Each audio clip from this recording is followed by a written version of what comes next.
Volume 2, Chapter 37, Early Phases of the French and Indian War. The Treaty of Aix-la-Chapelle left unresolved the main force for war in European relations, the insensate desire of the English war party for imperial expansion and aggression.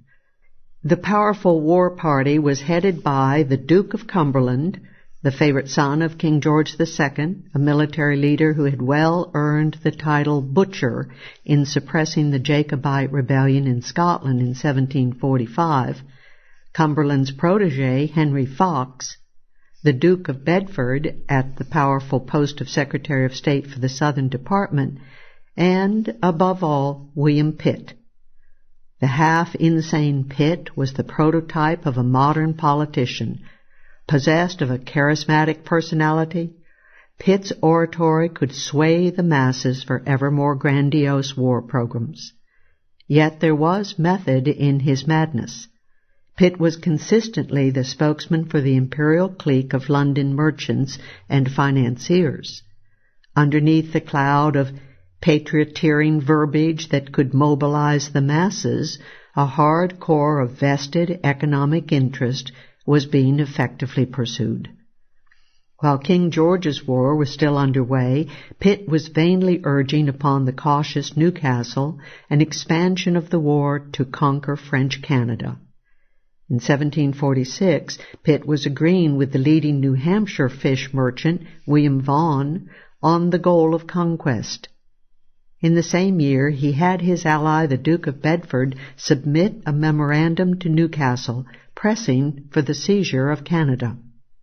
Among the reasons mentioned was the smashing of the French trade and sources of supply, but heading the list was the British seizure of the entire North American fur and fish trade, in which the French colonies were outcompeting the English. The peace treaty ended these schemes temporarily, but the agitation of the war party continued unabated. The war party was able to strengthen its command of the key cabinet post. Bedford had moved up from the Admiralty to the crucial post of Secretary of State for the South. His protege, the Earl of Sandwich, assumed his former post, while, as we have seen, his other protege, the Earl of Halifax, came in as President of the Board of Trade. William Shirley was selected by Bedford to sabotage the boundary negotiations with France over Nova Scotia and other colonial areas, and thus to keep the war pot brewing. Pelham managed to oust Bedford and Sandwich from office in 1751 and to horrify the war party by slashing army and naval appropriations and pursuing a Pacific policy. Halifax, however, at the Board of Trade, not only aggrandized his power over colonial affairs, but also pressed his desire for aggression against New France. Finally, the death of the Prime Minister Henry Pelham in early 1754 eliminated the great leader of the peace forces. Although he succeeded his brother as Prime Minister, Newcastle, isolated and surrounded by the war party, was pushed into another and far more grandiose war against France. Caught in a war drive that he opposed, Newcastle decided that the Cumberland-Fox clique, which wanted a limited war against France, concentrated on the continent of Europe, was far less dangerous than the Pitt-Bedford warmongers for unlimited aggression against all the French colonies. Newcastle therefore threw in with the former group, and Henry Fox was brought into the cabinet as Secretary of War and then as Secretary of State. All the previous intercolonial wars had begun in Europe and were then reflected in the colonies. But the French and Indian War between Britain and France began in the colonies, and only later was extended to Europe as the 7 Years' War.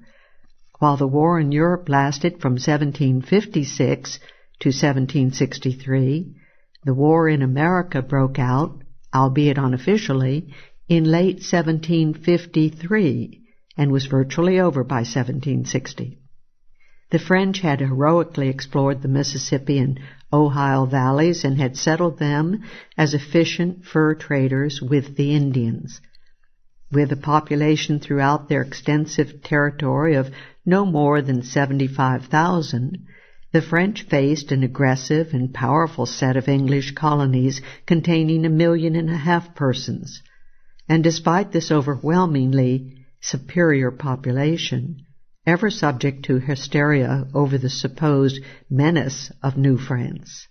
Moreover, behind the colonies was a British government directing the royal colonial governors, and increasingly in the hands of an extremely aggressive war party, frankly dedicated to the total conquest of New France and the reduction of France and French trading competition to second-class status.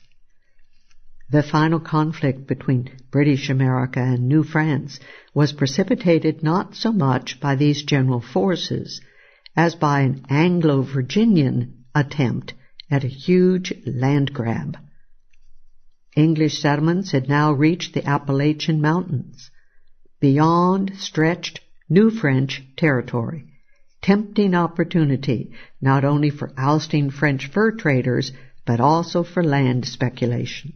Virginia, in particular, began to press its wild and grandiose land claims based on its original charter of 1609, and ignoring all the developments since. According to this questionable thesis, the Virginia government was the rightful sovereign of everything not only west, but northwest of the Appalachians to the Pacific, a claim which directly interfered, of course, with Pennsylvania's own notion of its proper territorial area. The first attempted Virginia grab of French land in the Ohio Valley came in 1743, when Colonel James Patton and his partners asked Virginia for a grant of 200,000 acres on the New River. At that time, before King George's War had begun, the Virginia government refused the request, on the wise ground that such an aggressive act might precipitate war with France. The advent of war ended Virginia's scruples, however, helped by an Indian conference at Lancaster in mid-1744, at which the Iroquois signed away the right to the Ohio lands. The fact that the Iroquois' only connection with this land was their highly dubious assertion of overlordship made no difference. A flimsy legitimacy provided by pliant Iroquois over land they had nothing to do with was now cast over the British claims. In 1745, the Virginia government gave the first of its munificent grants of French territory. On the same day, it gave away 3 huge land grants. One was of 100,000 acres on the Greenbrier River across the Alleghenies to the Greenbrier Company. The company was headed by the leading Virginia oligarch John Robinson, president of the Virginia Council, and included John Robinson, Jr., Speaker of the House of Burgesses, and William Beverly. A second gift granted 100,000 acres to the old Patent Group, this time on the Ohio and New Rivers. A third grant of 50,000 acres on the Greenbrier River was made to Henry Downs and Associates. All this was ominous enough to the French, but at least these moves were made in the heat of conflict. The truly ominous and critical land grab attempt was launched immediately after the war, with the grant of a vast amount of Ohio land to the newly formed Ohio Company.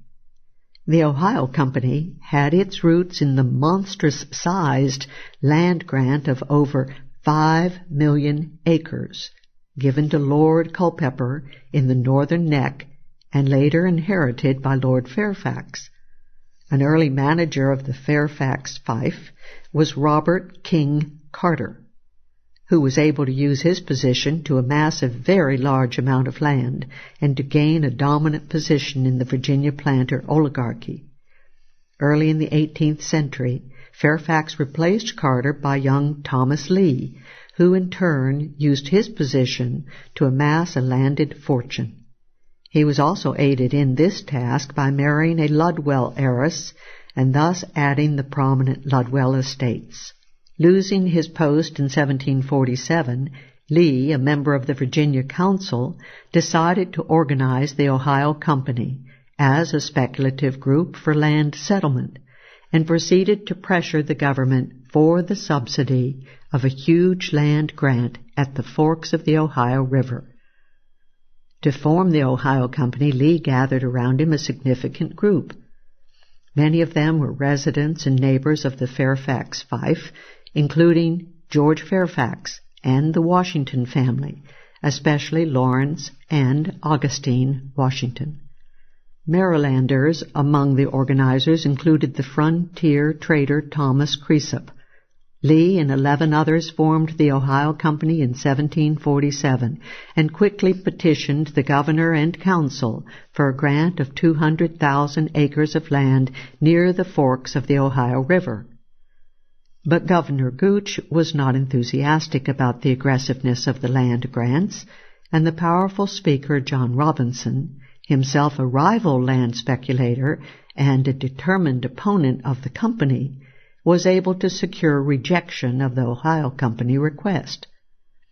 Undaunted, Lee and the others went over the Virginia governor's head to appeal the decision to the Crown. To petition and put pressure on London, Lee secured the services of a prominent Quaker merchant, John Hanbury. In the spring of 1749, not long after Lee had assumed the post of president of the council, the Crown directed Virginia to grant the 200,000 acres. In the summer, the governor and council made the grant, conditioned on 100 families settling there within 7 years, and on the company's building a fort near the forks. As soon as the conditions were met, the company would take up an adjoining 300,000 acres on the same terms. Quit rent payments to the Crown were waived for 10 years, and after that would only have to be made for land actually under cultivation. The conditions of the Ohio Company grant had 2 fateful consequences.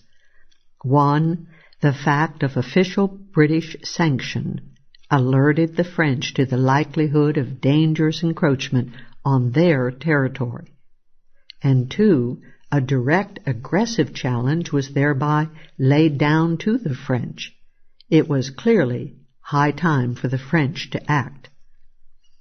By the time the grant to the Ohio Company was made, Lee had converted the company all the more into a personal fief.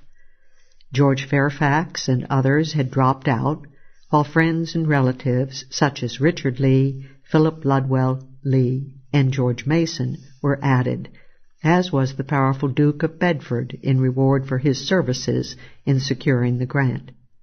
The outgoing Governor Gooch, for his part, tried to offset the exclusive privilege of the grant by handing out huge chunks of Ohio territory on the same day to several other groups of land speculators. John Taylor secured a renewal of the 100,000-acre patent grant. Bernard Moore and others received 100,000 acres on the New River. Peyton Randolph and others 400,000 acres on the New. William Winston, Jr., 50,000 acres east of the Ohio River, and the Loyal Company received the staggering total of 800,000 acres along the southern Virginia frontier.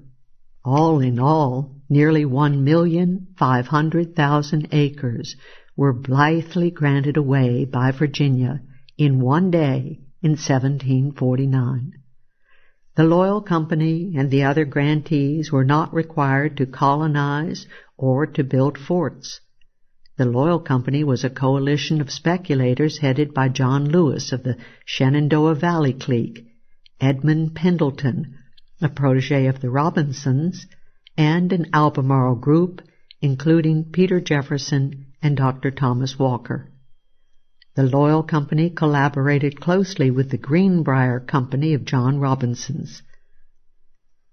In the meanwhile, Thomas Lee became acting governor of Virginia in 1749-50, succeeding Gooch.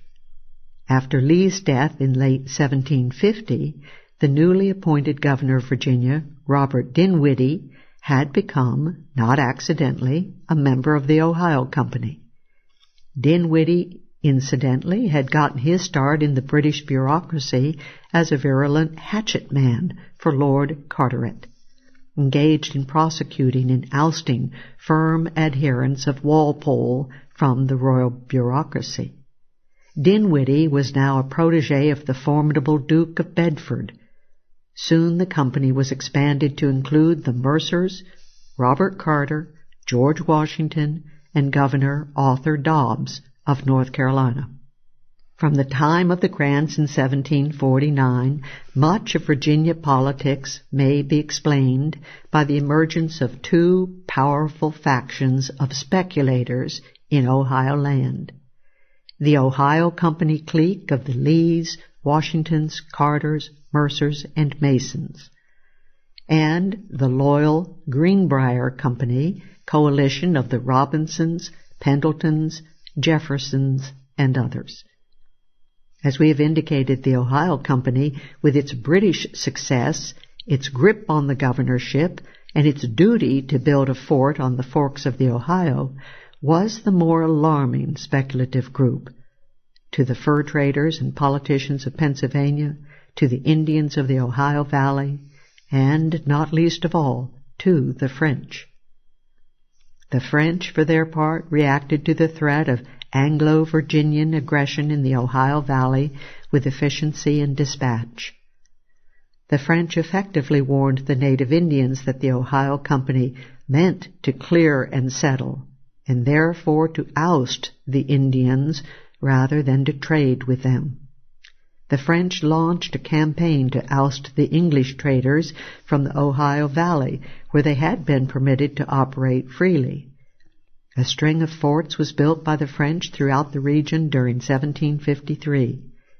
Marquis Duquesne, Governor-General of New France, urged over 1,000 men to build a series of defensive forts in the Ohio Valley, including forts Presque Isle on Lake Erie and Le Boeuf and Venango on French Creek.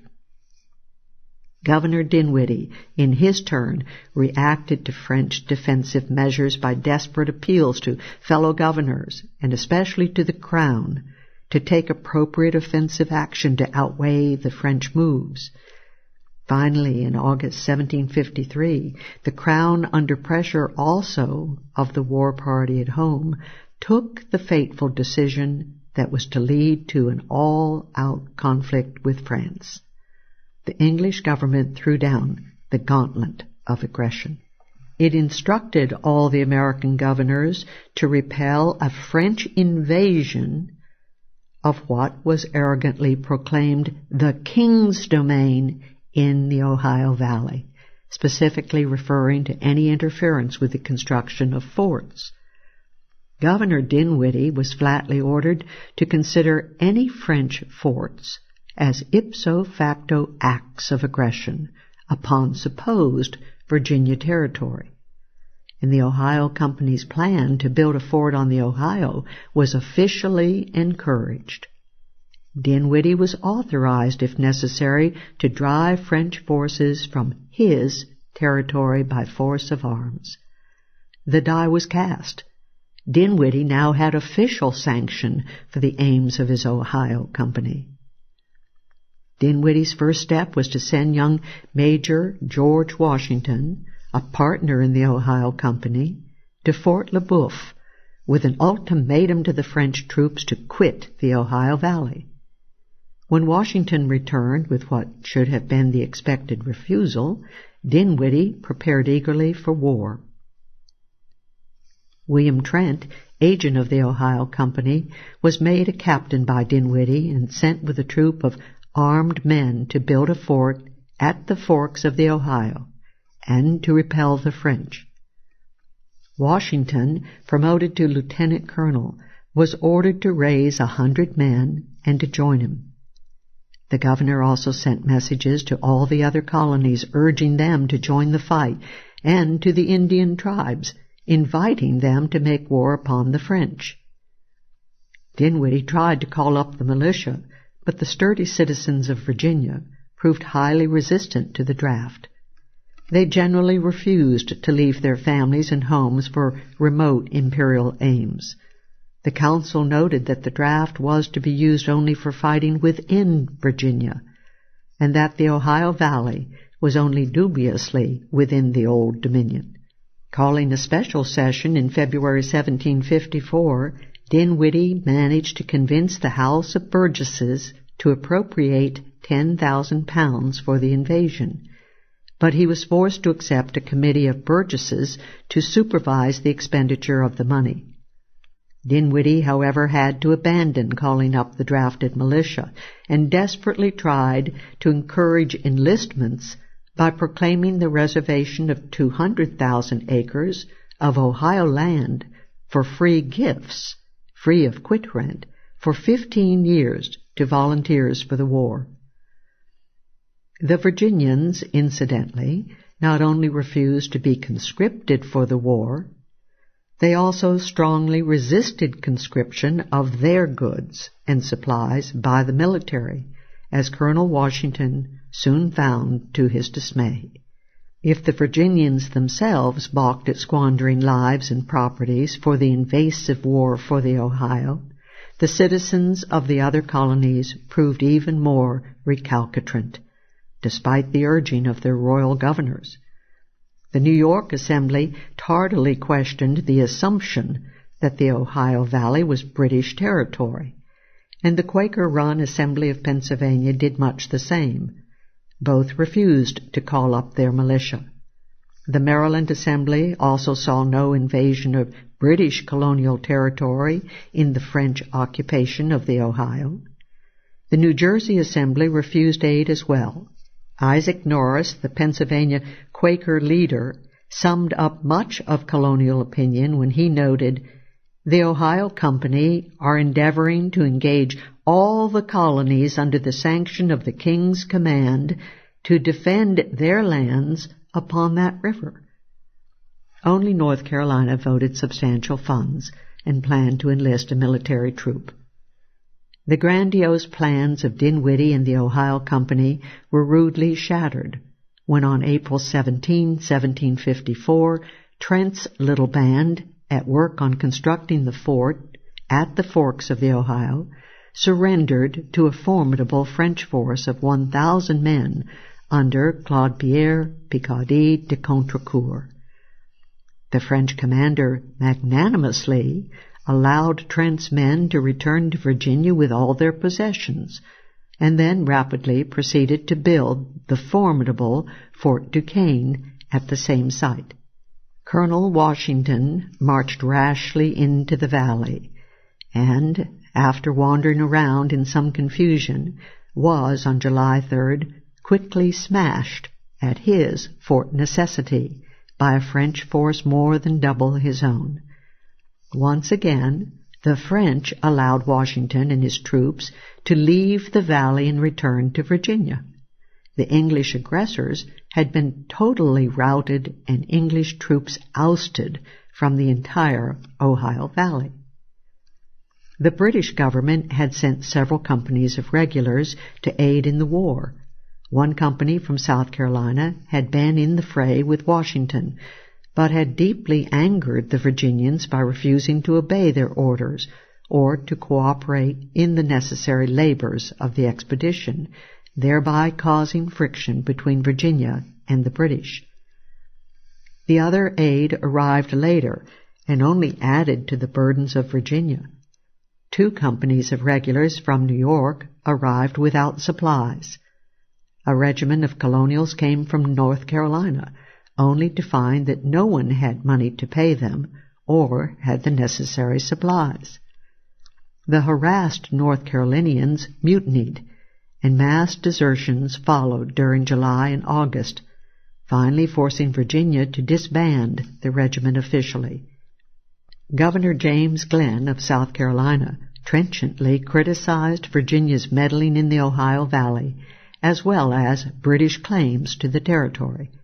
Virginia troop morale was understandably very low, and desertions continued unremittingly. Only Maryland sent a company of men. One might rationally suppose that Governor Dinwiddie would be properly chastened by these defeats and forget about the whole Ohio adventure. But not Dinwiddie. Like all hardliners everywhere, he was resolved to fight to the last life and bit of property of everyone else. In a frenzy, Dinwiddie sought at every hand to push war to the uttermost. The British government he urged to send more troops and supplies, and boldly recommended a parliamentary poll tax upon the entire American continent to finance the campaign. This would have involved the dangerous and highly provocative scrapping of the crucial principle that no colony could be taxed without the consent of its elected assembly. At home, Dinwiddie actually ordered Colonel Washington to reinvade Ohio less than a month after his rout, but fortunately a delay in raising funds by the House of Burgesses led him to cancel this scheme. In the fall, the lower house agreed to appropriate 20,000 pounds for the war and to levy an onerous poll tax to raise the money. The House refused to draft militia for fighting outside Virginia, but did agree to conscript all vagrants and to force them to fight for Virginian glory. Dinwiddie had still not given up the idea of a winter campaign to recapture Fort Duquesne, but the lack of interest by the other colonies finally forced him to abandon the plan. Meanwhile, in late 1753, the New York government decided to call a joint conference of the northern colonies with the Iroquois and other Indian tribes for the following June at Albany. As one of many conferences with the Iroquois and their followers, the idea was to try to mobilize the Indians for a general assault on French possessions in the Ohio Valley. It was the ineffable imperialist and warmonger Governor Shirley of Massachusetts who seized the occasion to try to unite the colonies into a league or confederation. Only when united under one central government could the full resources of the American colonies be mobilized by the Crown for an all-out assault on New France. The old imperialist dream of the Dominion of New England was now to be revived and extended to all the British colonies. The delegates to the Albany Congress were in the main appointed by the governors, and largely taken from the counselors of their respective colonies. The Indian Conference was supposed to be the only problem on the agenda. But under cover of these proceedings, the delegates were persuaded by Benjamin Franklin, a delegate from Pennsylvania, to seize the occasion to propose a central government to rule over all the colonies and thus prosecute a far broader and more intensified war against the French. Franklin did this even though unauthorized to do so by Pennsylvania. This plan of union, largely Franklin's, as approved by the delegates in July, urged the British Parliament to impose over all the colonies a central super-government, whose executive would be appointed by the Crown and whose legislature would consist of a Grand Council chosen by the respective colonial assemblies. Executive salaries were to be provided by the Crown, thus bypassing the salary troubles that the royal governors had all had with the colonial assemblies, and thus freeing the executive power from the checks and limits imposed on it by the representatives of the American public. Of particular significance was the taxing power, to be given to the President and the Council, and to be appropriated for the functions of the general government. The Albany Plan, however, was a total dud. The independent and liberty-loving colonists had had enough trouble with royal prerogative embodied in the executive and judicial powers of the individual colonies. They had no desire for another super-government to add still another and greater engine of oppression. Rhode Island and Connecticut, now happily free of all royal officials, were especially vehement in opposition. The Connecticut delegates refused to sign the plan, and the Connecticut Assembly attacked it bitterly, denouncing it as against the rights and privileges of Englishmen. The Rhode Island legislature could not forgive its delegate, Stephen Hopkins, for signing the proposal.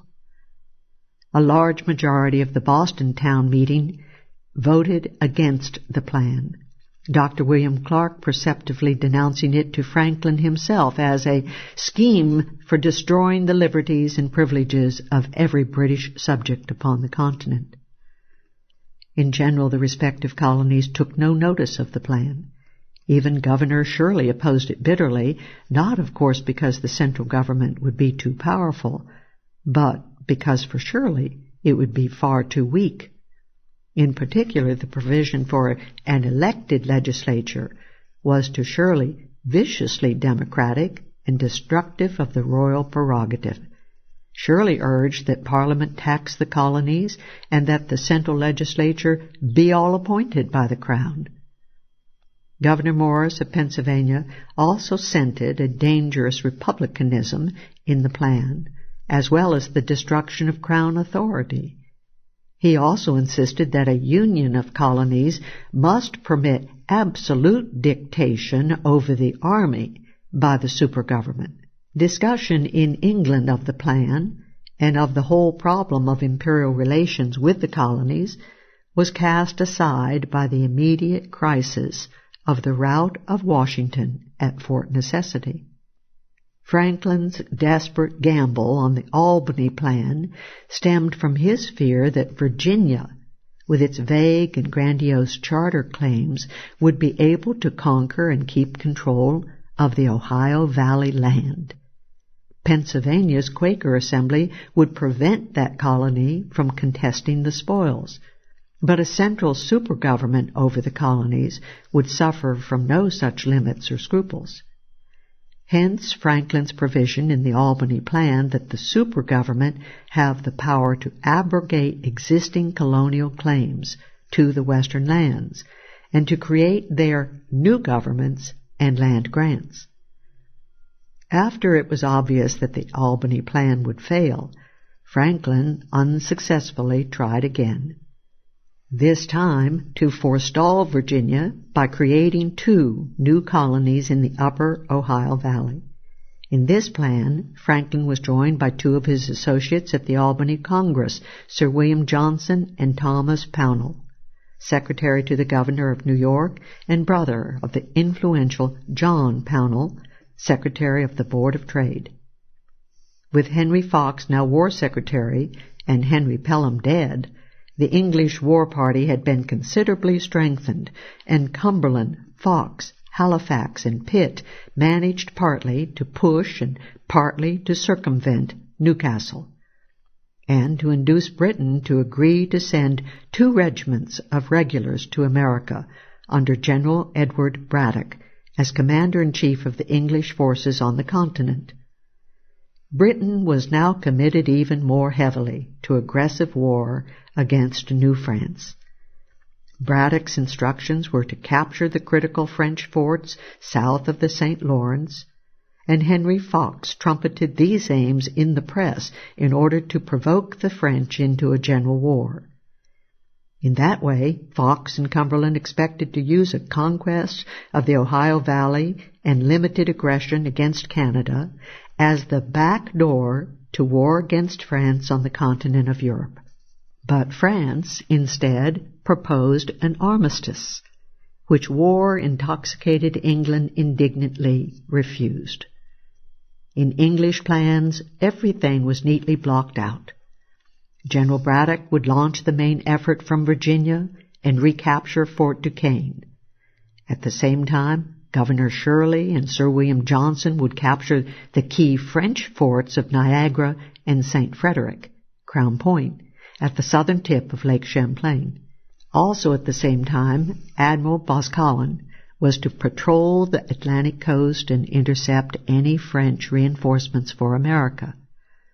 At a conference on April 14, 1755, Braddock and the leading royal governors hammered out their joint plan of campaign. The tidy plans blew up very quickly. First, the French fleet, bearing reinforcements, was able to slip by the British ambush. But the biggest blow was the fate of Braddock's expedition. Armed with 2,500 men, mainly British and the rest largely Virginians, Braddock set out in early June for Fort Duquesne. From the beginning, the Braddock expedition seemed ill-omened. As usual, such colonial assemblies as Pennsylvania and Maryland balked at voting for any substantial aid funds.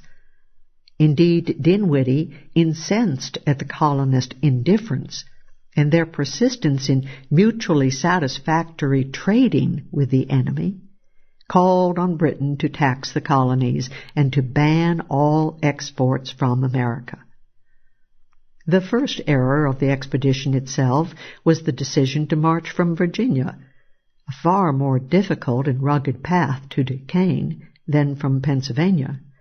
But Virginia was favored not only as a reliable royal colony, not plagued by Quakers, or a proprietary, but also as a means of furthering the interest of the Ohio Company.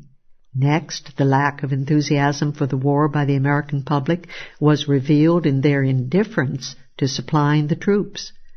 Braddock was moved to denounce the frontier populace of Virginia and Maryland in no uncertain terms. Only Benjamin Franklin, eager to serve the aggressive British war effort, was able to gull and wheedle the German farmers into providing supplies to the Braddock forces. Arriving near Fort Duquesne on July 9, the mighty Braddock army was set upon by a French and Indian force of little more than 800, and was promptly cut to ribbons. General Braddock was killed in the fray, and the demoralized British, under the command of Colonel Thomas Dunbar, fled back as fast as they could across the Alleghanies, destroying large amounts of provisions in order to speed their way. Dunbar did not stop until he had taken the army all the way to the snug safety of Philadelphia. Governor Dinwiddie, still indomitably eager for others to fight to the last man, again urged another early attack on Fort Duquesne, but Dunbar had had enough. Once again, the British drive for conquest had been thoroughly crushed by the French. Dinwiddie's war frenzy, however, was again redoubled. Bitterly denouncing Dunbar's retreat to safety, Dinwiddie was tireless in his efforts to continue and escalate the conflict. He had just succeeded in pressuring and cajoling the Virginia Assembly into appropriating £10,000 for the war. Now he reconvened the Assembly, which proved eager to pour good money after bad, and granted another £40,000 to be raised by an annual poll tax of 1 shilling. He also called up the Virginia militia, which he placed at the frontier under Colonel Washington's command. But the liberty-loving people of Virginia showed no disposition whatever to give up their lives for the sacred cause of grabbing the Ohio land from the French. Non-violent resistance greatly slowed the rate of conscription as well as the fighting elan of the troops. Washington complained long and loud of the laziness and indifference of the militia officers, especially of the recruiting officers themselves, who preferred carousal to enforcing conscription. Of particular significance is Washington's report on the libertarian spirit of the militia and their dyed-in-the-wool resistance to the draft. If we talk of obliging men to serve their country, Washington lamented, we are sure to hear a fellow mumble over the words liberty and property 1,000 times. Liberty and property were indeed increasingly becoming the watchwords of the era, and the colonial application was being made not only to the distant French, but especially to their governments at home. In Pennsylvania, as we have seen, the Assembly was stampeded after Braddock's defeat into passing a militia law. However, Quakers were exempted from the draft, and the militia was formed as a people's army with the officers democratically elected by the men of each company. In this democratic arrangement, the regimental officers were in turn chosen by the elected officers of the company. And finally, in a creatively libertarian provision, no officer or private in the Pennsylvania militia was to be subject to any articles of war unless he personally declared his consent to them in the presence of a judge. Virginia continued to confront the reluctance of the people to have their bodies or their goods confiscated for purposes of war. Colonel Washington grumbled that Virginians should be so tenacious of liberty, and threatened to resign his command if a tougher militia law were not passed. Furthermore, the people persisted inordinately in harboring and aiding deserters from the militia and in refusing to contribute supplies to the army. As Washington complained, "In all things I meet with the greatest opposition. No orders are obeyed but what a party of soldiers or my own drawn sword enforces. Without this, a single horse for the most urgent occasion cannot be had. To such a pitch has the insolence of the people arrived." In the fall of 1755, a tighter militia act was passed in Virginia, punishing those who aided deserters and rewarding informers who had helped round them up. Still, collection of the militia proceeded very slowly. The death of Braddock left the veteran warmonger and imperialist William Shirley in charge of the English forces in America. Governor Shirley was as impossible to discourage as Dinwiddie, the only difference being Shirley's greater interest in the northern frontier with Canada than in the Ohio Valley. Shirley managed to whip New England and New York into providing 3,600 men for the march on Fort St. Frederick. But the William Johnson expedition in the fall of 1755 bogged down because of a lack of supplies and because of the increasing restiveness of the soldiers, who were able to keep the usual tyranny of an army at a minimum by electing their own officers. The expedition finally had to be abandoned. Shirley, in the meanwhile, was able to mobilize about 1,500 men for his own campaign to seize Fort Niagara. But this too had to be abandoned.